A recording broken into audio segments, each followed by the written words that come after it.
Hi, I'm Christina, and this is a book review of Under the Eye of the Big Bird by Hiromi Kawakami. So this was originally published in 2016 in Japanese, and it has since been translated into English, and it was shortlisted for the International Booker Prize in 2025. So this is the book that I was most excited to read from the International Booker Prize this year, and it did not disappoint. This has to be one of the most unusual, one of the strangest, weirdest little books I have ever read. And it is so very unique, and it's very imaginative too. So this is science fiction, it's speculative, it's dystopian, and it reads most like a collection of short stories, interconnected short stories. But I have to say, when you're first reading this book, you're kind of taken on a wild ride. I genuinely didn't really know what I was reading, and I didn't really understand what was happening or how any of these things were connected to one another. And then when you start reading the penultimate story, and then when you read the last story, it all kind of makes sense, and you see how all of these things have been connected, and you have all the pieces and you can put it together. And it was good. It was very imaginative, and genuinely I haven't read anything like this before, so I really enjoyed how unique it was. In the first story, you are introduced to a woman, and she was married 5 years ago. It's her husband's fourth marriage, and it's her second marriage, and all of their previous partners are dead, which seems a little unusual and a little unlikely. And he works in a factory, and in this factory is where all the food and all the children are made. And she works and she cares for children. Now, the children are of all different origins. Some of them are derived from mice, some from whales, some from cows. And you can see it is very imaginative and very fantastical. And this factory, there were other factories from several hundred years ago, but the original factory doesn't exist anymore. And the factory was in a place that was once Japan. However, all of the history has been lost. There are no records of the history, and they say to themselves that they think it is information that they aren't meant to know. So it's a very interesting first story, and it really does kind of throw you in at the deep end as what this story is really going to be about. So in this first story, her husband dies, and it is only when someone dies do you know what their heritage was. So you don't know if someone is mouse origin or whale origin until after their death. And that is because inside them there is a bone in the shape of the animal that they are derived from. So after her husband dies, she knows what his heritage was. And different people live for different kind of life expectancies depending on what animal they were derived from. After her husband dies, another version of herself turns up on her doorstep, and she recognises herself, a much younger version of herself with a lot longer hair, and then they start living together for a while, and they kind of reminisce on the fact that when they were born there was lots of them, and they all lived together until they were 25 years old. And it's just a really interesting, unusual, kind of wacky little story. And then you follow all of these other different stories, and I'm not going to go into too much detail because I don't think I can even explain to you all of them. But we have a group of people who are considered watchers, and their job is to watch the humans around them. And they have been bred from people who have kind of excellent observation skills and have really good attention to detail. We also have people called mothers, and they are the people that kind of raise the children and look after the children and help them kind of flourish and help them grow up. So nobody lives with their parents because people don't have parents. In this first story, the children are made in a factory, and obviously in different stories it's different. In some of the stories, though, people do have their own children. So going back to the watchers and the mothers, we have the mothers that are kind of raising the children, and they don't seem to be human because they don't have the same emotions. And we also have someone called the Great Mother, and this is a person who is quite rare, and they don't always exist, and people kind of look at them almost in like a godlike way, and the children are really attached to the Great Mother. And then we also have a group of people where men are very, very, very rare. There's very, very few men, and women live together or live in kind of small communities, and the men will visit them and they will have children together, and then they will leave, and they'll just keep coming back and having children with the same women over and over. And we have a little group of people where there's like a mum, and then they both have a child.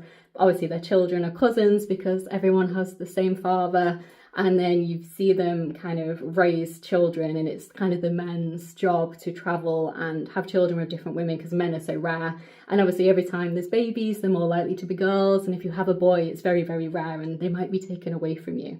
We also follow someone who kind of observes different groups of people, and he goes round and he makes notes and he keeps a journal and like the different observations of different groups of people.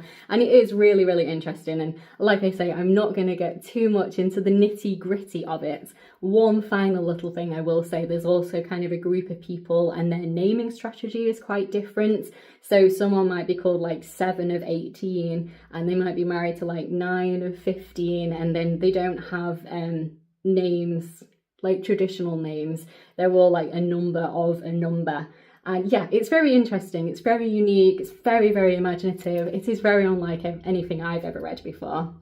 And I might move into spoiler territory now because it's really hard to discuss how brilliant this book is without going into spoiler territory. So if you haven't read this yet and you don't want to know anything more, please do obviously leave the video now and come back once you have read it. So moving into spoiler territory now, you find out at the very end of the book that the entire story has been about AI. It's been about artificial intelligence. And I have to say, I didn't see it coming. I found it really surprising and I really liked it. I found it fascinating, and I really enjoyed the fact that I'd read this entire book and I hadn't figured out what it was all about. I had lots of different theories, lots of different ideas, and I was completely wrong. I had not figured out that it was artificial intelligence. So essentially, in this world, humanity is on the brink of extinction. We have created AI, and AI has been incorporated into the human body, and we work together in one body in symbiosis, but it is the end of the human race. And 2 people have decided that yes, it probably is the end of humanity, it probably is the end of the human race, but let's do one final thing. Let's try and do one last ditch attempt to see if we can save humanity. And obviously they have AI to help them. The AI says themselves that they didn't think this was probably going to work. However, they didn't want to tell them that because they didn't want to make them give up on the whole situation. Obviously, if our artificial intelligence had told these 2 people this isn't going to happen, they wouldn't have even tried. But the AI did said it wasn't like an absolute zero possibility. So, you know, they gave it a go. And essentially, these 2 people decided they were going to get all of the people left, and they were going to isolate them into very, very specific groups. And people will never travel, they will never meet these different groups. And the reason they're trying to do this is they're trying to force evolution. So they are going to just split up humanity, put them in very isolated groups, completely closed off, no integration, no migration between groups, and kind of force evolution over the years on humanity, and then see if any of the groups of people evolve into a human type being that can survive essentially in this world. Which is why we follow all these different groups of people, and they all have very different ideas and they're all very, very different from one another. And the mothers and the Great Mother is artificial intelligence. So she created the mothers to look after the children. And the Great Mother is our original artificial intelligence, but with a personality added. And they say that people seem to absolutely love the Great Mother. They kind of worshipped her, so they thought she was wonderful. And it was our artificial intelligence creating a version of herself with a personality, and people seem to really respond to that. And they were thinking, if we're going to do this, we're going to have a group of people that will watch and observe what is happening, and they're not going to obviously interfere or do anything, but they have to be there to observe and take note of what is happening. And that's when AI created the group, the species of humans who are watchers. And these watchers are people that have been cloned. So she picked some original people who had great observation skills, really good attention to detail, and then she cloned them over the years, and they are watchers, and their whole job is to observe and to watch and to take note. And yeah, I found it really interesting. It was really, really imaginative, really great dystopian fiction, and I really haven't read anything like this before. So yeah, this was just a very interesting, unique, unusual, weird little book.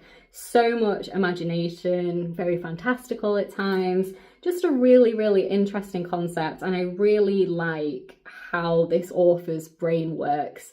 Very, very interesting, very unusual, and I'm definitely going to read more by this author because it was just so different and so unlike anything I've ever really read before, and I thought it was really, really good. So yes, if you have read this book, I would love to know what you thought of it down in the comments below. If you haven't read this yet, but I have introduced you to it, definitely let me know that too. And if you have read other books from the International Booker Prize in 2025, let me know which ones you think I should read next. Like I said, this is the first one that I have read from the prize this year. And if you have read any other books by this author, let me know what you thought of them and which one you think I should read next. Well, thank you so much for watching. If you've liked the video, please do like it. And if you'd like to hear more of me talking about books, please do subscribe. I'll see you in the next one.